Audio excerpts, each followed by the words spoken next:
interactions here are strange. How are you? You okay? All good? Goodbye.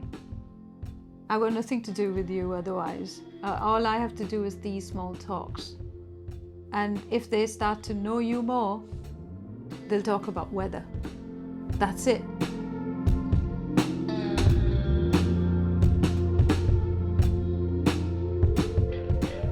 Abha Sharma is still undecided as to whether she would prefer India, the UK, or neither of those as her home.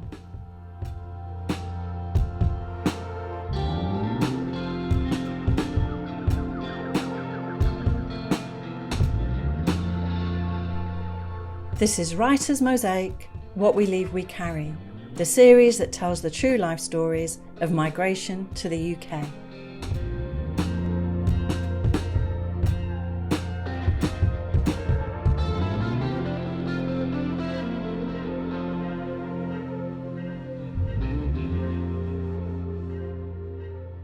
My name is Abha Sharma and I was born in a town called Dehradun with gorgeous weather and surrounded with amazing hills. And the beautiful memories I've got of my town, I was playing with my friend Zubair. And unfortunately, I was sent to a boarding at the age of 6 because my mother is a retired academic. She is retired as a dean of a university, and my father was a very renowned journalist in India. I was sent to a boarding school that was a Catholic boarding school with killer nuns. You can very well imagine how a child who was just 6 years old, who has got no idea, and a child with so much dreams was sent suddenly into this darkness. The first day of school, I was very scared. I was scared of leaving my granddad. I was scared of leaving my dog, Sheru, and I was very scared of leaving my best friend, Zubair, that I missed a lot. During all that darkness and isolation, what I went through at the age of 6 till I was 18, I have this beautiful, profound memory of a teacher that really helped us, called Thakur Jabbar Singh Kantura. He could see that all the kids were suffering, and he used to come in before bed. Before it was used to be so dark, and we kids used to be so scared even going in the dark. I'm still very scared of dark. He used to come and hug us, and he used to just say, "Sleep, kids. I'm here for you."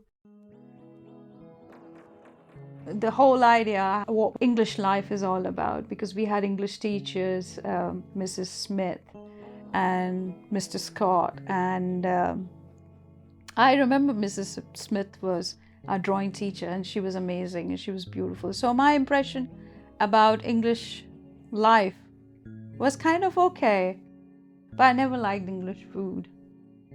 I do remember having a good impression about English life.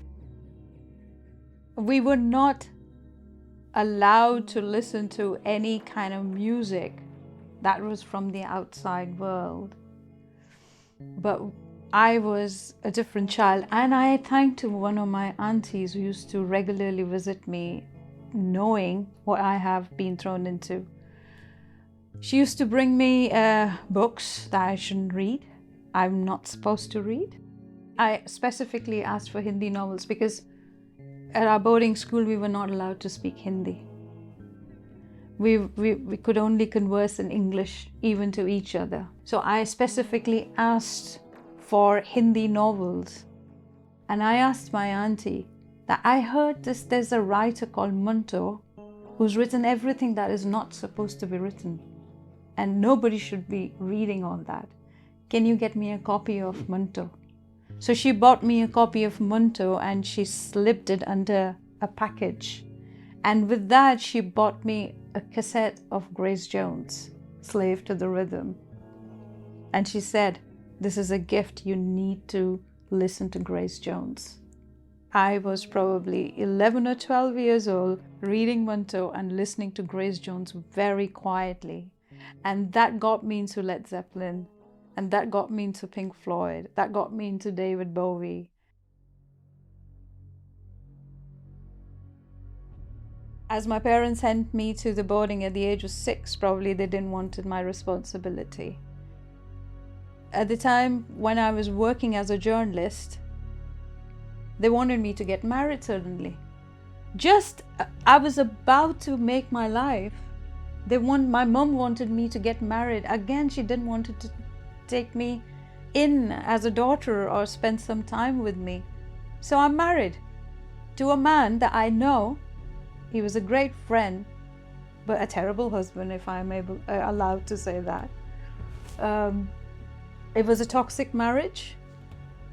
But being an Indian, in India, women are conditioned over and over again to carry on with toxic marriages for the sake of kids.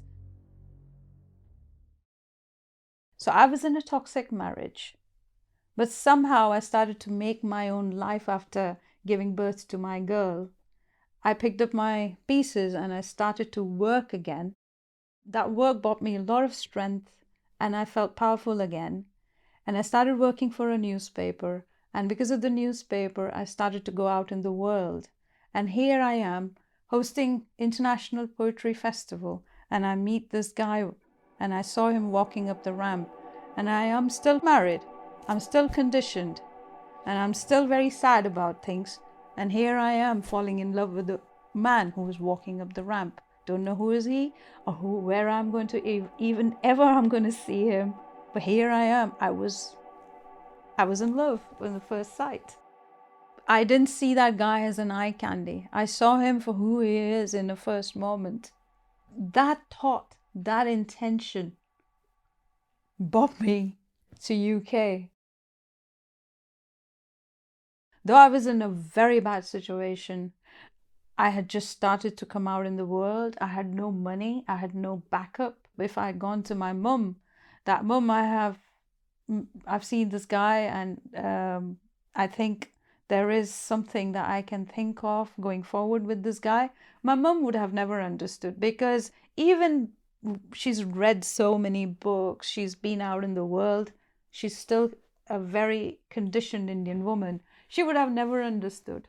But at the same time, I had no clue. I never even thought what my life would be if I go to UK to see this guy, or what if this and what if that. I just followed my heart. I had to make certain choices and decisions in my life that really broke my heart. I lived in a lot of guilt for years that got me into a lot of depression. But somehow I kept on fighting with it with the hope that someday I'm going to see my daughter. Yes, I left her behind, not intentionally, but circumstances got so worse because me choosing my own life over everything, leaving the job. I did care what my parents said because there's a bloodline going there. It was a big hurt on my heart when my mum disrespected and disapproved of my decision of being with this guy. I was judged by society of leaving my daughter behind. I was judged at my work. Everything was taken away from me. But something kept me going. But the hurt was so deep and dark of leaving her behind. When I used to see people with their kids playing in the park, that used to really break my heart.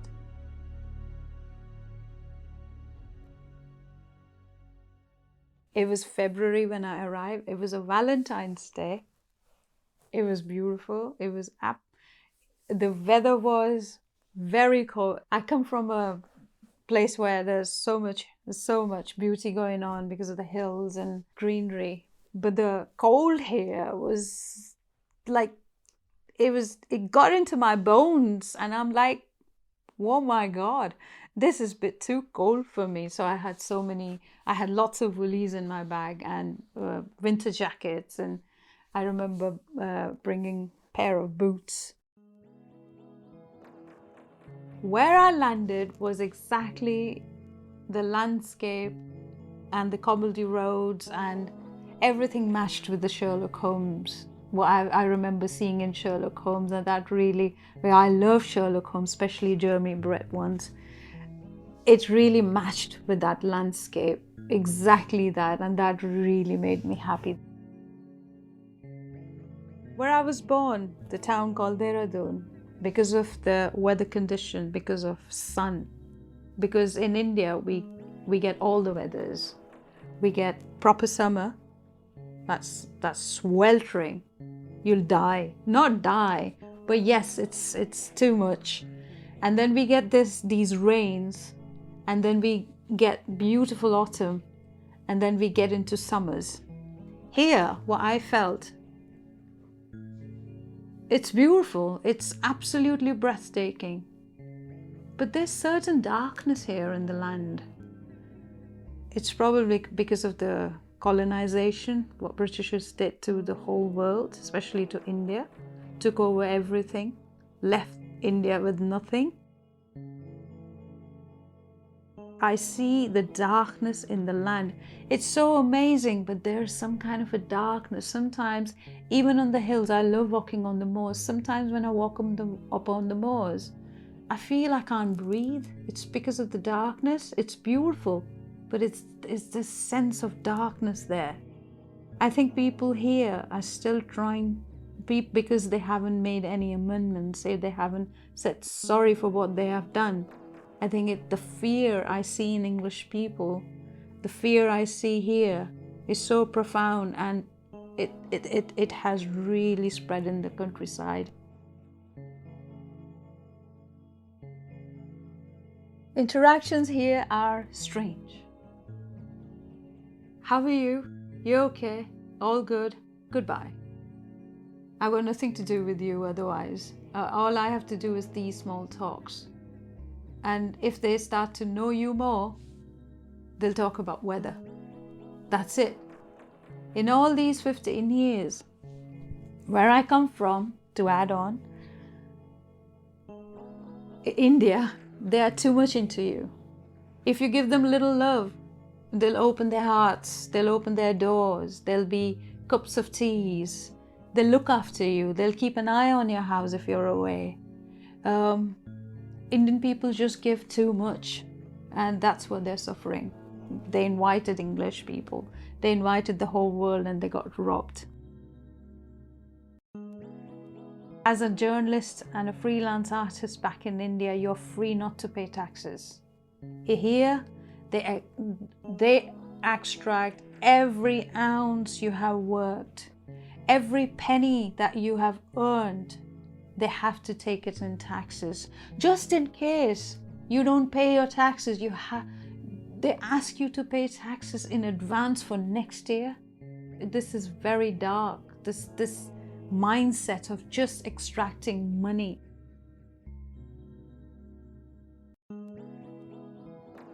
So I come from a land where people are together. Here when I arrived, I'm confused. I have no idea if in last 15 years I've made any friend.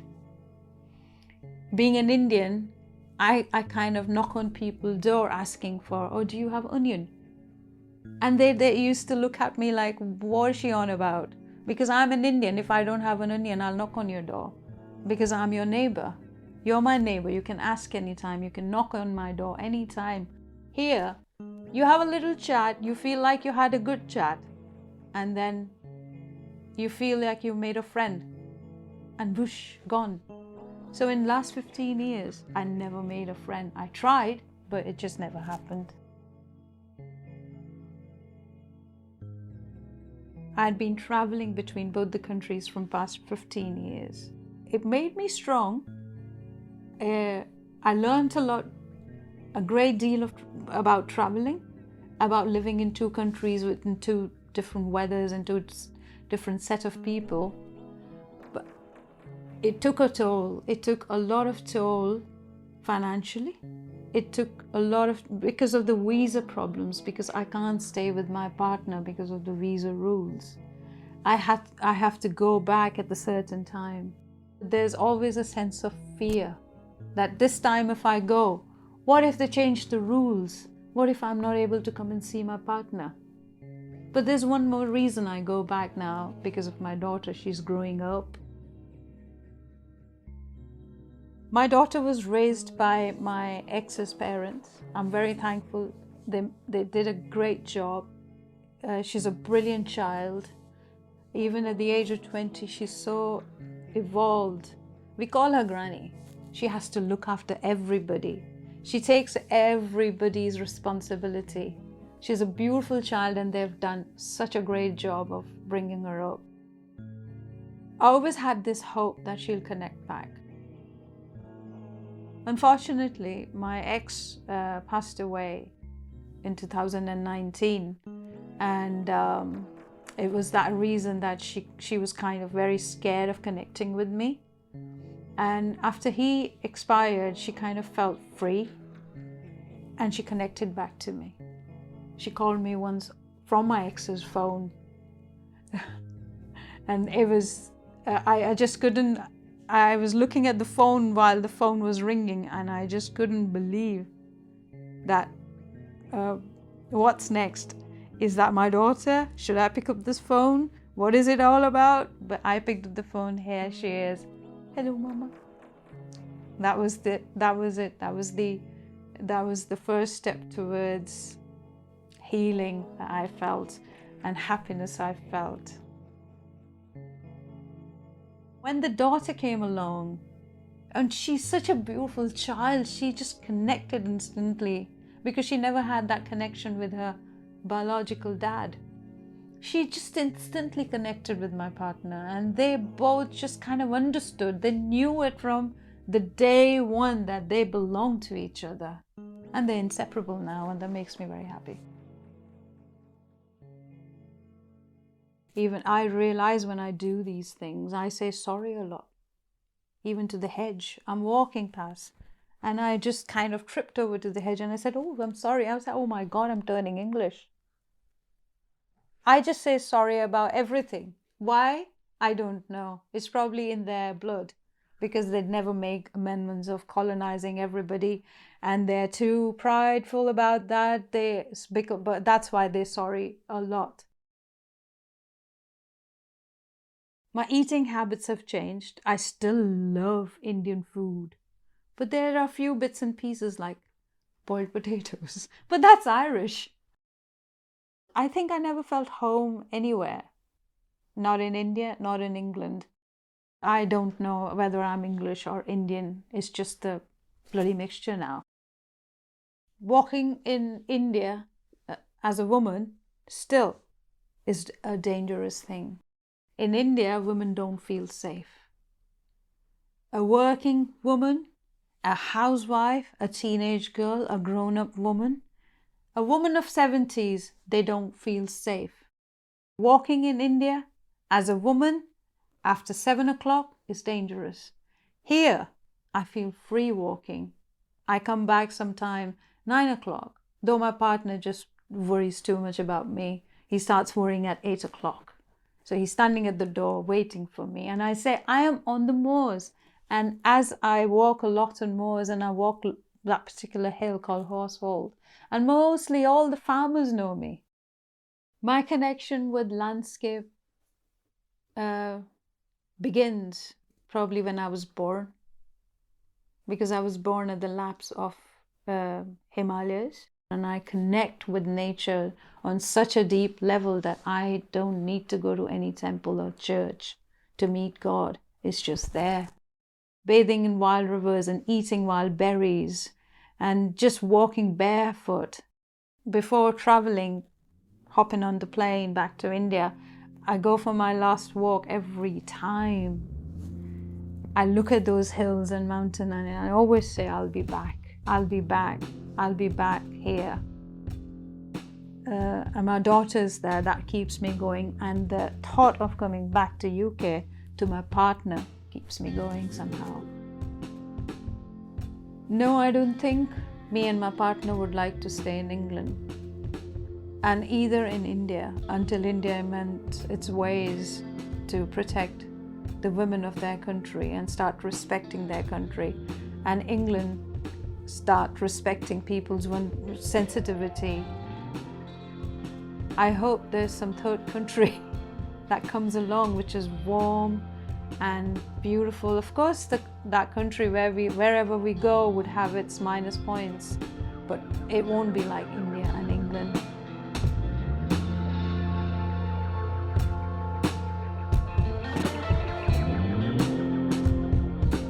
Abha Sharma was talking to John Sadiq.